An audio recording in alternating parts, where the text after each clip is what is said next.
সারা দেশের ছাত্রছাত্রীদেরকে নিয়ে যে কোটা বিরোধী আন্দোলনের পুরো দেশ হাহাকার করতেছে। তো এখন তারা অনেক ছাত্রছাত্রী মিছিলের বাইরে গেছে, এখন তারা বর্তমানে অবস্থান করতেছে হলো গাজীপুর পল্লী বিদ্যুতে। তো চলেন দেখাচ্ছি কি অবস্থা।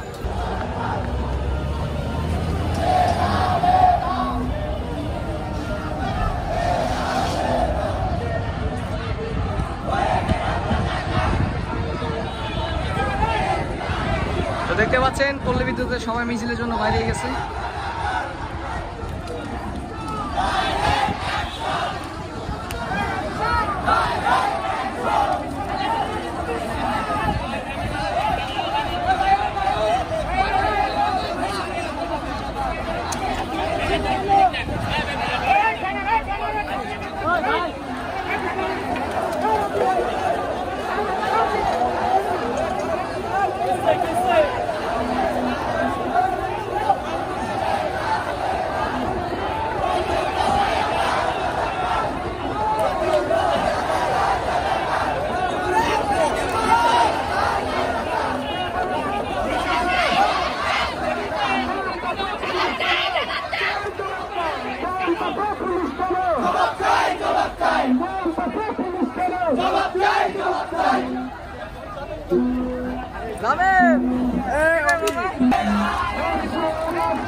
সব ভাই বিরাদার সব